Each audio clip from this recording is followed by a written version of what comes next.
Thank you so much, Corey. Welcome everybody to our very first My City Talks. Our subject for tonight being HIV awareness. My name is Larry Twitty Jr. My pronouns are he, him, and his. And in a second here, I will introduce my guests here and allow them a quick opportunity to tell you a little bit more about themselves. Earlier this month, we acknowledged World AIDS Day. Since the 1980s, when the HIV virus was first discovered, there have been several advancements related to the treatment, the education, and even the perception related to the virus. And so tonight's conversation is about furthering that discussion, furthering the discussion on HIV, and our goal is to educate and even relieve some of the stigma that might still be surrounded related to the virus. My guests to the left of me, I've got a couple community advocates. We have Alicia Mercado and Destiny Smith. Alicia, if you don't mind, can you just tell our audience a little bit about who you are and your background? Sure. Do you want me to use that microphone also? You Nope. have a... Okay. Yeah, good. My name is Alicia Mercado. My pronouns are she, her, ella, suya. So I'm bilingual. Puerto Rican American. I'm originally from Florida, but I've been in Iowa most of my life. I have a social work degree and have loved serving immigrant communities in Northeast Iowa for most of my profession. I used to be a case manager for people living with HIV for 4 years before I moved into this role, doing education around HIV and STIs and stigma. Thank you for having me here today. I'm a bit nervous. So. Destiny? Oh, hello. I'm Destiny. I'm a little nervous too. I ain't never in this type of space. I'm Destiny Smith. I'm born and raised in Iowa, been here all my life, never plan to leave, truthfully. I'm an HIV advocate. I have been living with HIV. It'll be 7 years the day after Christmas I was diagnosed. I am an author, blogger, mother, advocate, influencer. I do a lot of my advocacy online, so through Facebook, TikTok, Instagram, LinkedIn now. All of those good things. I travel around the world, share my story. Yeah, that's it. Destiny, Alicia, thank you so much for introducing yourselves.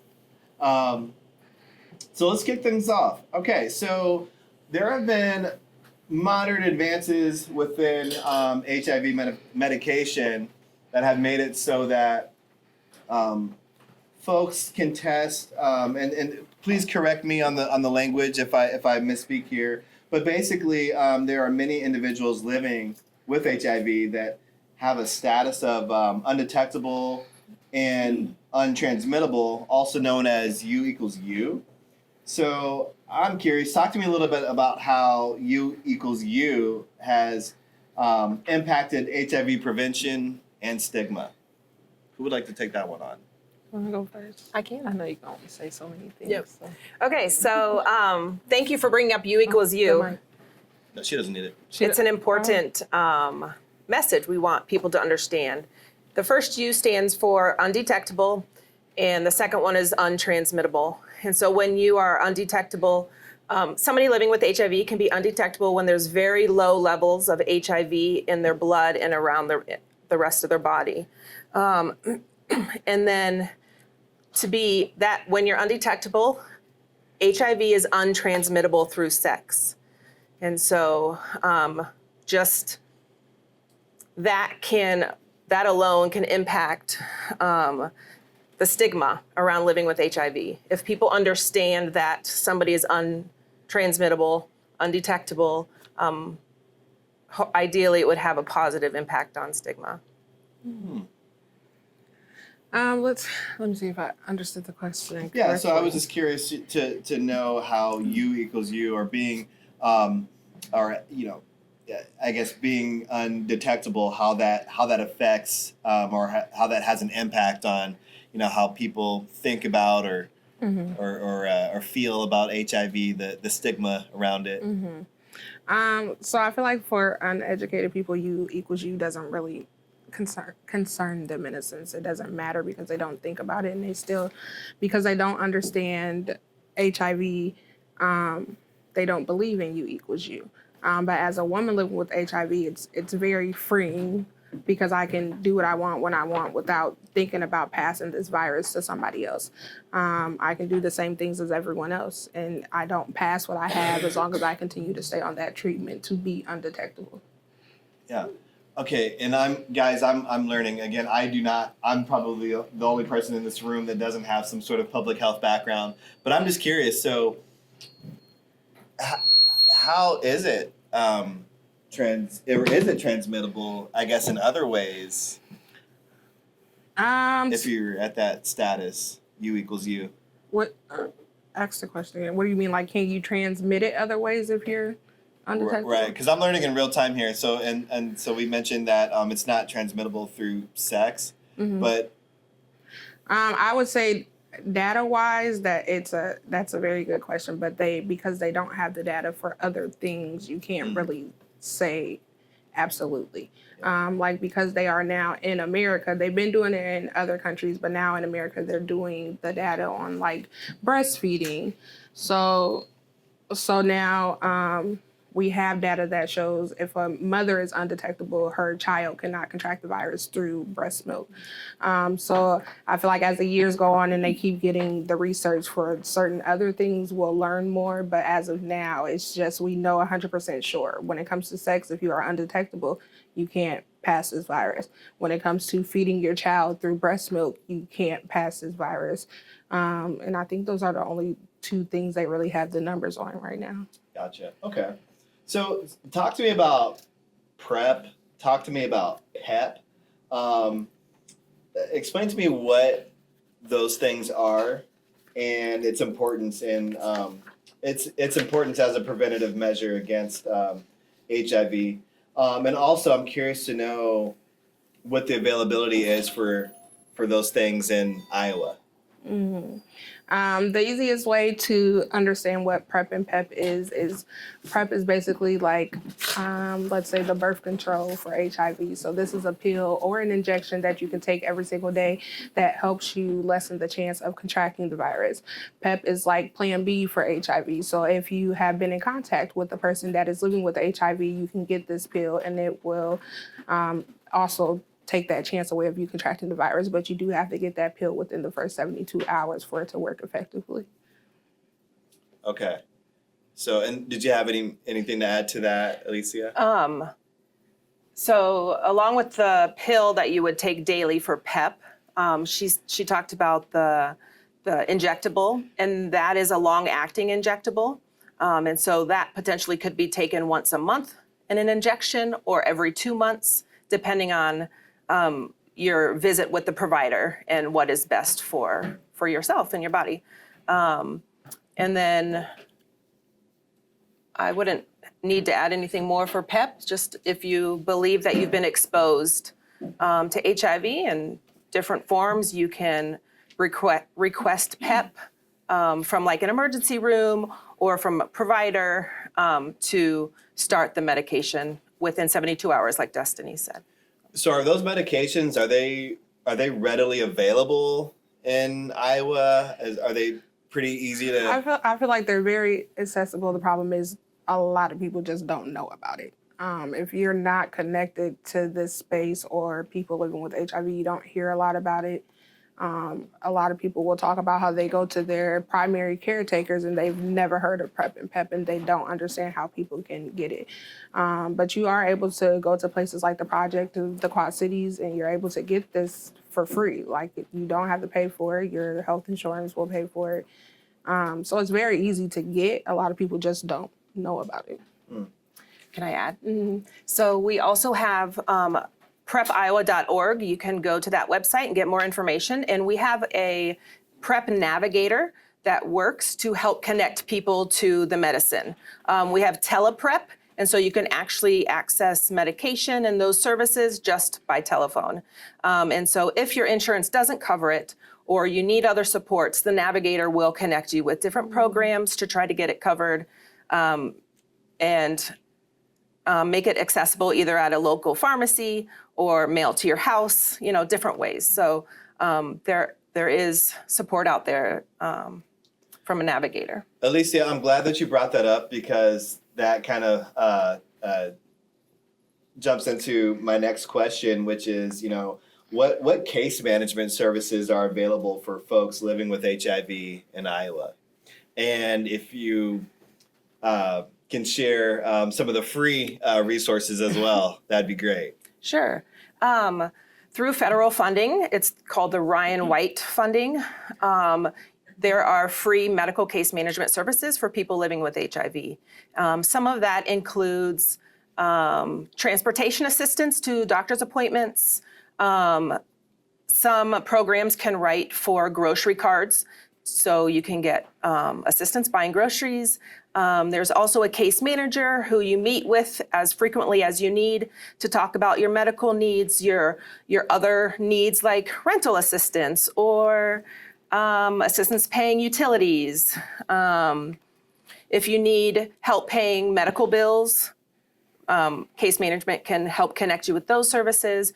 You can also get dental insurance, medical insurance, assistance paying for mental health services.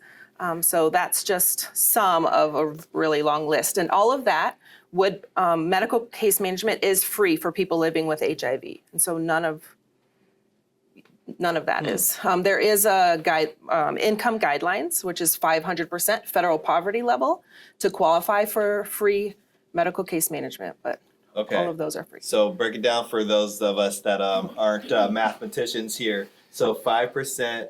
500%. 500% Yep. Poverty. Yep, federal poverty level. So what does that mean? So every year, the federal government comes out with a poverty level scale. Okay. And so they say if you're an individual, a family of one, then 100% of federal poverty level is this amount of income for the year. Gotcha. And so you look at your family size, go up to 500%. If your income is less than that, then you would qualify. Wow. Okay. Yeah. Okay. Thank you so much. Yeah. I want to talk a little bit more about stigma and misconceptions regarding HIV. And guys, I remember watching Captain Planet, and a cartoon, back in the day, and this is right around the time when again we were learning more about HIV, learning more about AIDS, and a kid wasn't allowed to play basketball, or they teased them or something like that, right?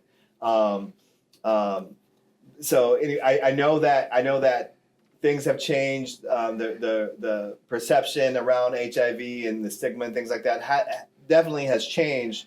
But still, there are misconceptions that still exist. So talk to me a little bit about how misconceptions about HIV impact people's willingness to get tested or receive treatment for HIV.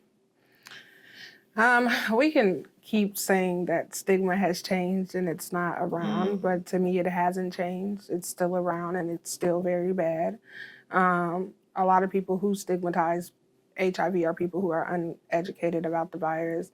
But I feel like it messes with people who don't know their status and they don't want to get tested because there's so many words that people use when it comes to the virus that they don't want that sticking to them. There's people who won't go into nonprofits like the Project because it's a place that works with the LGBTQA community. So they don't want to walk into this space because if somebody sees them in this space, that means that they're gay or that they are open to all of these things that they may not even be open to, but they just want to be here to get tested. But because somebody's seen them in here, that means that this is what they do. And I think a lot of people sometimes when people stigmatize, they don't even know that this is a word or what they're doing. It's just how they're programmed. So when we talk about stigma, I guess it's just, we have to, not that it's our jobs, and I'm saying our because I'm a person living with HIV, to teach people first language. If we're already speaking that language, people will learn it themselves and they'll start speaking it themselves. So just focusing on different ways to talk about HIV so everyone's catching on to it. Thank you. Mm-hmm. Thank you. Well, that brings me to my next question. How can healthcare providers and community organizations work together to improve HIV prevention and care, improve the perception around living with HIV? I think doing stuff like this, meeting people where they are, starting the conversation, letting people know that there is a conversation, that it hasn't went anywhere. Worldwide, we are supposed to be ending HIV by 2030. In my own head, in my space, it's not going to happen because people aren't having the conversation like they need to be. So doing stuff like this, if you guys weren't here right now, you would probably be sitting at home watching TV or doing anything else that wasn't talking about HIV. But because you saw this on the internet or you got invited from a friend, now you're sitting here learning things that you probably didn't know at all. So just meeting people where they are so they can be a part of the conversation. Yeah, thank you. Yeah, I would second that. Also, if you're a provider, whether it's a mental health provider or in the medical field or in community corrections or substance use, I would challenge you to invite people so you can learn from them. Invite community, invite professionals who can teach you, and try to learn about the stigma, social determinants of health, learn about PrEP. And if you can prescribe, learn how to prescribe, start prescribing. There are people out here to support you so you can learn that, so you can serve the patients that you're serving. I would say that have conversations. Whatever you learn tonight, have conversations with providers that you know, whether you have nursing friends. Yes, we know they can't prescribe, but they can, take information back to their offices. Have conversations with providers, with people you know about what you've learned. See what they know. And if they don't know something and you don't know, go together and learn, seek the information. There are people around the state who can offer that support to you. I would also ask that you include the topic of HIV and information whenever you're having health fairs at your organizations, whenever you're bringing in educational topic or people to speak for the community or for your providers. Invite people in this realm so they can speak and more people can learn. Very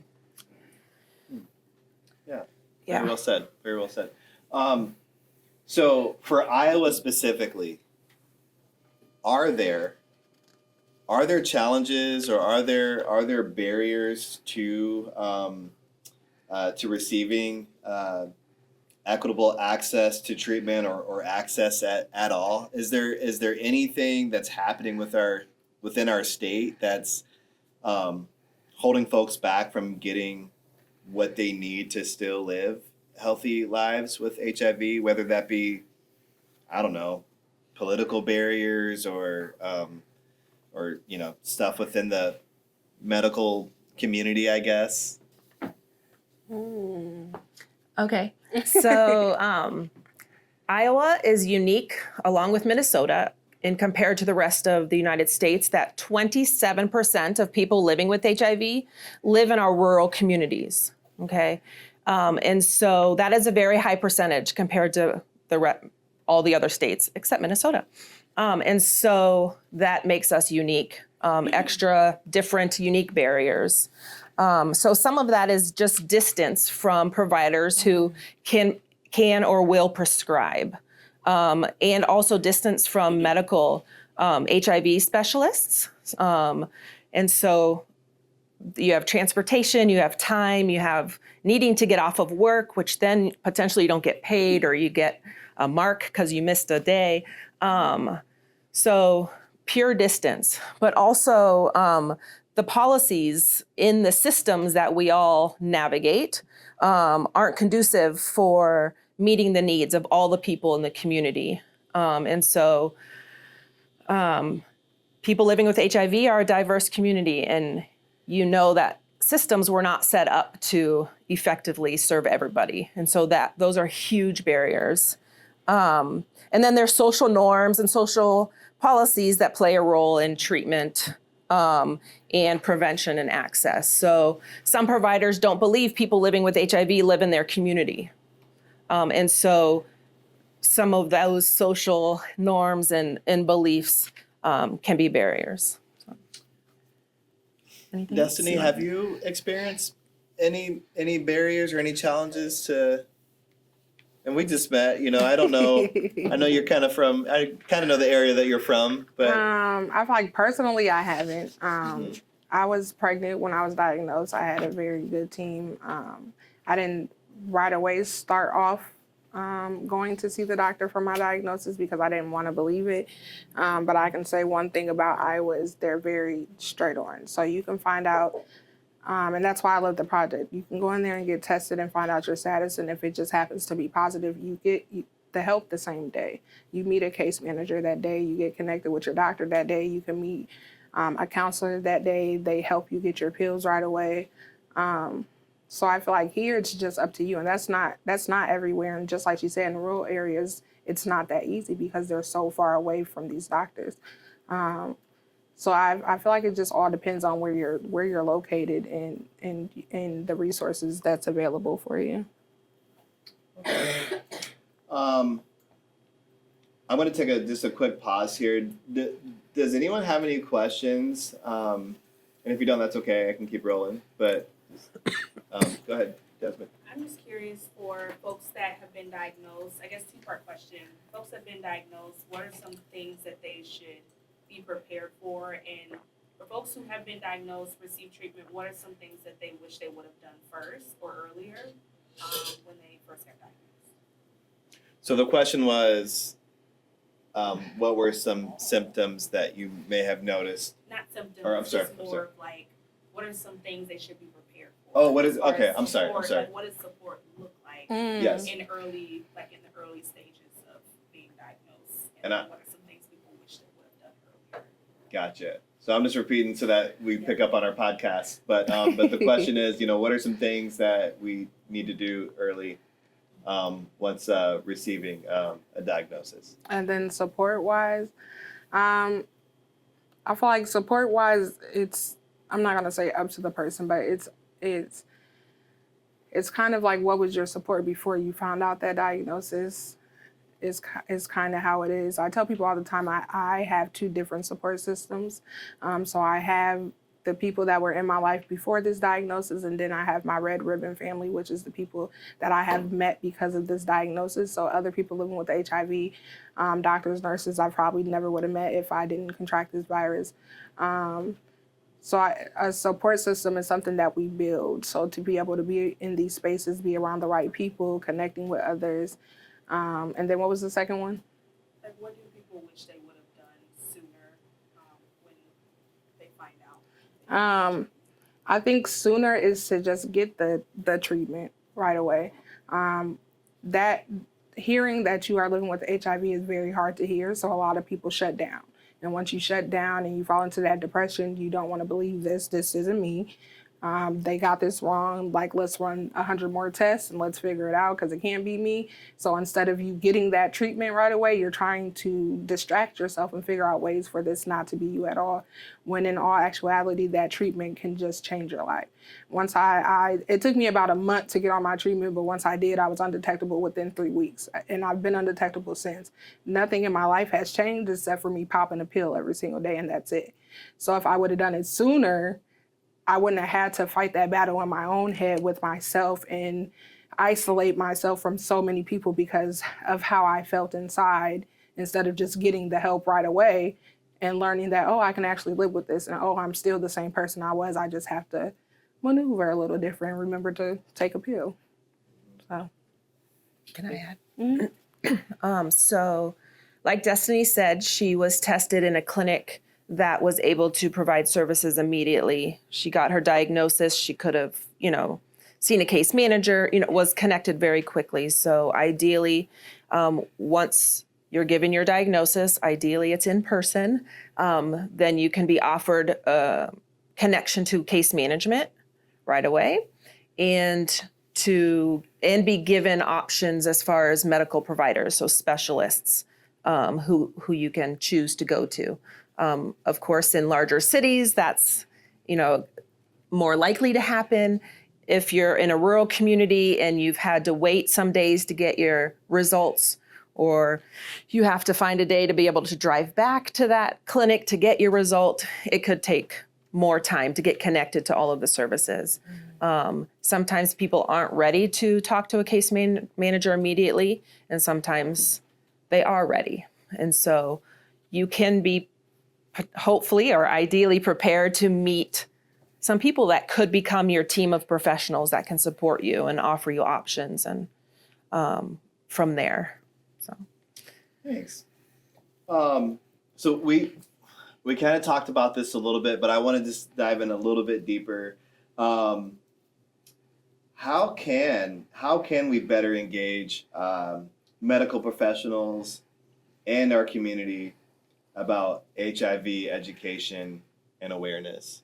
I like what you said earlier, Alicia, about, hey, if the patient is looking for the answer, and if the provider doesn't necessarily have the answer, go together, and figure it out together. But are there some other ideas that come to mind, or some things that you would maybe wish to see as far as ways that the medical community and the community in general can work together to provide more awareness and education around HIV? I would just say actually bringing the medical people and the community together.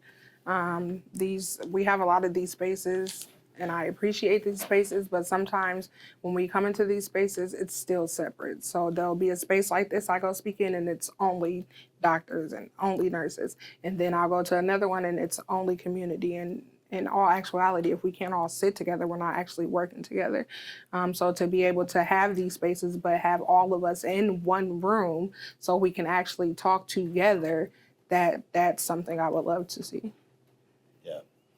I would also add dispel myths. If you hear people talking about, something about HIV and you don't think it's quite right, or that's a myth, speak up and say, hey, where did you hear that? Ask questions and curiosity to see where they're coming from, and then have a conversation to kind of dispel some of those myths. And if you can, look on your phone, go to stophiviowa.org, and you can learn facts and information from that website if needed together.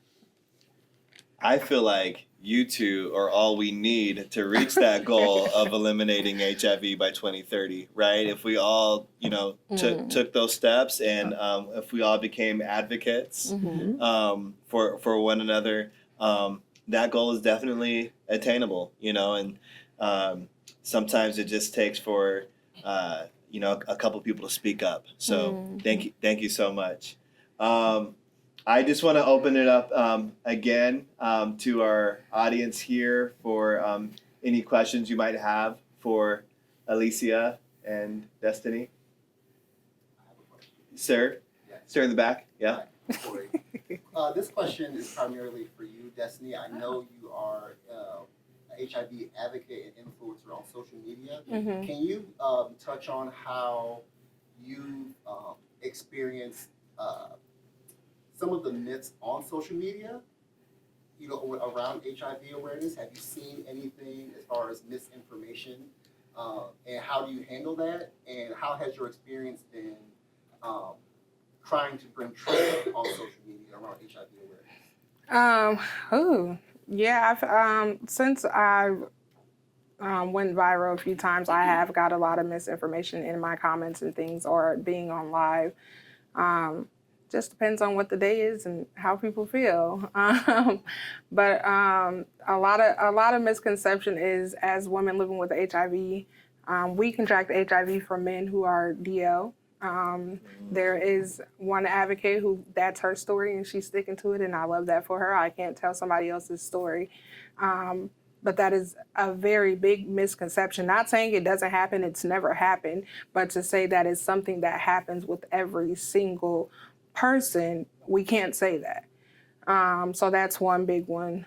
And I just want to just clarify for those, we're kind of speaking coded language here. Sorry. So when Destiny's mentioning a guy that's DL, what she's referring to is a man that is also being intimate with other men, but not necessarily out about it.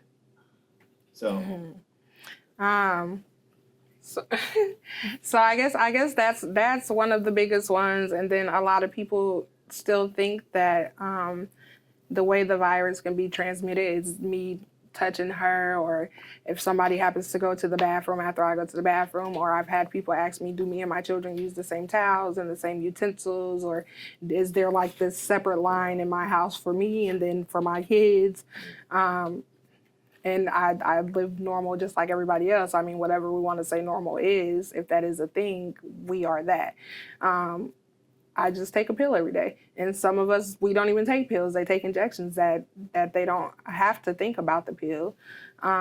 So yeah, I think it just depends on the day and how people are feeling. Because, I mean, there's more. We can talk about the stigma in the comments, but we won't do that. And I guess my first few years at advocacy, I handled it really well. I didn't reply to stuff like that. My last couple years, though, I've been clapping back. Somebody got to do it. Just so they know, like, and I like to clap back because they continue the conversation. And some of those people have apologized to me. They've come back around. They've learned things. So it just depends on how you yourself maneuver those conversations. So, and that, I'm just going to ask Destiny, I mean, you know, you put it out there, you know, you're an influencer, so that means you're active in social media. How can our audience follow you so that they can learn more about your story and learn how to be better advocates for folks with HIV? All of my social networks are my first and last name, Destiny Smith. For some reason, God created a lot of Destiny Smith. So if I don't pop up at the top, if you just put HIV behind it, it'll pop up like that. I'm very big on Facebook and TikTok. Instagram, I'm working on it. And I've been kind of blowing up on LinkedIn. So literally all of those networks is just my first and last name. YouTube too, first and last name. Okay, so Destiny Smith on YouTube, TikTok, LinkedIn, IG. All those good things. All the Facebook. I'm everywhere, literally. Everywhere. All right. Awesome.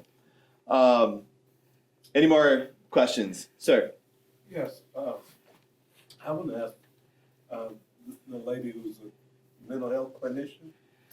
Are you a clinician? Nope, I am not. I am the lead regional health specialist and a health equity educator Okay. with Nucara Capacity Extension. Well, that puts things in order. Okay. The question I wanted to ask in regards to the disparity in healthcare and looking at marginalized populations. I hear clinicians working, but when they're addressing people from marginalized communities, sometimes they're not culturally attuned, Yes. and even some of the training and following through the educational journey, you're taught to do things a certain way, and then when you deal with a different group of people, a different culture, it might not work like that. Mm-hmm. So my question is, do you see any changes coming or any help for the people that are already at the lowest, being marginalized, and then you're dealing with a disease? I think we need to do something different. Mm-hmm. Yes, I would agree with you. What I can tell you for Iowa is that I lead a team of 5 regional health specialists that work across the state that try to educate providers. And we talk about topics of stigma, health equity. And then I also am on another team, a health equity team. My coworkers are back there. And so we are doing a lot of work internally with our coworkers and externally with subrecipients who provide services for people living with HIV. And so we try to reach providers in the communities to help them have experiences or learn about ways that they can change the way they talk, how they can arrange their waiting room, what they can put on their walls or on their tables. Talk to them about research that we know that people that you're serving are more likely to talk about their sexual experiences if you bring it up in the conversation. Does that make sense? Yeah. So we have multiple surveys that people living with HIV answer each year, and people in case management answer. So we learn a lot from that, and we try to educate our providers. There's also been a survey for providers around the state, and so we know what they want. And two of the things they want is learning about stigma and health equity. And so we are trying to jump on that and get out there in the community to do that hard work. Some places, some people just haven't had the experience in their life to be around people that are different than them. And so I try to bring that experience to them just by doing activities and talking about who's in their community. People need to get to know themselves and their culture, and be vulnerable with themselves, and then they can learn about the people that they're trying to serve or living around and working with. And then hopefully that will take them to the next step of being curious and wanting to learn about the people they're serving, which will then build relationships and rapport. And also encouraging people to be in community. Like if we have any professionals here that, it's just important to be in the community to interact with people. And so we try to encourage that sort of stuff. But I don't know. And Alicia, so again, your organization helps provide resources and support for those living with HIV. Oh, did I misspeak? Yep, it's okay. Oh gosh. Okay, I'm sorry. It's okay. I The thought- case management services, Yeah. the Ryan White Case Management, they serve people living with HIV. Okay. The people I work with, Nucara Capacity Extension Program, alongside the Bureau of HIV, STI, and Hepatitis, we provide education to professionals Okay. around HIV, STIs, and stigma Gotcha. to try to improve services for people living with HIV Okay. and BIPOC populations, LGBTQ communities, Yeah. and other people with barriers. Awesome. Okay. Thank you for that. I just had a backup I wanted to ask too, with that question. It was just a resource. You're familiar with Dr. David Williams, Doctor of Public Health at Harvard University. I'm Dr. not. David Williams. Okay. He has a lot of literature out, and you can, he's on YouTube too. Mm-hmm. And he provides a lot of information about people with disparities and dealing with those particular issues that we're talking about. Yeah. Awesome. Thank you. Thank you so I will much. write that Thank down. Thank you. Yes. We have a question in the back. Yes, I have a question. When you talk about your panels and health equity, has it ever come across about workplace discrimination? As far as those uneducated people that are in the hiring office, or those that are afraid to hire those people with HIV because they're uneducated, that education runs into kind of discriminatory? And what conversations are being made to stop workplace discrimination versus stigmas? Because that kind of, if that person has that stigma, then it runs into discrimination. Yeah. Yeah. Great question. Thank you for that. So, in the realm of work that I do and the team that I work with does, we don't we don't focus on like the hiring and that part of the clinics and the places that we visit. My coworker Akoshua does do some of that work with subrecipients, which means the agencies who serve people living with HIV.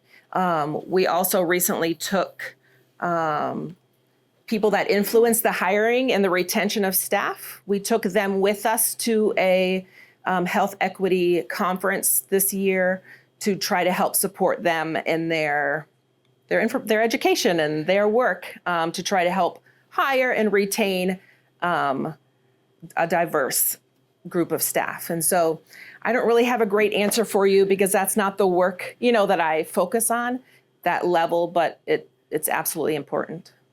But as an HR professional, recruiter kind of person, I really do appreciate that question, because even though my business partner is here, then we do put on health equity conferences. That actually inspires me to want to bring that more to the forefront, right? Because that you're right, because the stigma does lead to discrimination, and that basically creates an opportunity to shut out talented individuals from taking care of their families. So thank you for that question. Yeah. Akoshua might want to say something. Yeah. So I do as Alicia said, I do the health equity work for staffing. And I can say for our case management and IPS site, I do it for our internal staff, so the bureau and our capacity extension. For those external sites, it's a little bit of it takes a lot of steps to get there, to get people to understand what it takes to support marginalized people with lived experience, marginalized people, because it's like you can bring them in, and I've seen it happen where people who are hired who are living with HIV have not been supported in the way that they need to be supported, and so a lot of the groundwork is really getting people prepared to support those that staff who need that extra education, who need to understand that there may be conflicts that arise because the community is small of people living with HIV, and so you might know the person that you're working with, and then things come up, and so there are a number of things, and so laying that foundational educational piece of exactly what are the things that come up, what do you need to understand to fully support and understand these people as your employees, and to lift them up, and to really just be able to grow them in the field. And so that's the initial work that we're doing to eventually get to that point where we can hire more people with lived experience. I do have one question for you guys all before we get going. We know all the places where people can find resources here in Des Moines. Some of them are here today where they can find resources for HIV, STI, hepatitis, and things of that nature. But how can we utilize our maybe non-traditional areas like the slowdown? If you look at any of the things here, they are very aware of the community, and you have the opportunity to have things here. But how can we utilize the community to where we can get more awareness out there around HIV? Community, small businesses, and things like that. I think just collaborating like this, connecting with small businesses, having gatherings like this, bringing people together. I noticed when I came in here, they have a little library over there, putting books in here that people living with HIV have wrote, or, find me on Amazon. You can put a couple over there. But yeah, just putting people living with HIV and lived experience in places like this. Most of the time we love to have the conversation. Why not? We didn't know about it when we first contracted it, but living with the virus, you learn so much. And when you think about the people around you in your community, you want to make sure that you can give them this information so they're not being put in a place that you were put in when you found out. So just collaborating and connecting and getting to know the people who have small businesses that want to meet you where you are to do things like this. I would say put information up also about HIV or about events like this that are happening around the community, so you can help spread the word about good things happening around town. I don't know. Well, and let me just give you some more context. Why I'm asking is because I don't know the exact numbers right now, but I'm sure there are a lot of people that are living with HIV that don't know it because they're not they don't have a primary care provider. They're not getting their yearly checkups. Maybe they're uninsured or underinsured, and they don't utilize some of the resources that they may have, but they go to a coffee shop, they go to the library, they go to the grocery store, and if they have an opportunity to see it, that may make it easier for them to be able to say, hey, maybe I should go get tested. Does that make sense? Yeah. So I was at a domestic violence awareness month with the Iowa Coalition Against Domestic Violence, and Primary Healthcare was there with their mobile unit providing testing. I was just about to say that about the project. Wonderful. Because the project has Okay. one too. So I'm like connecting with space nonprofits Yes. like that. At the project, they pull up at the bus slots, the bus stations. They will pull up to your house if you don't want to come outside.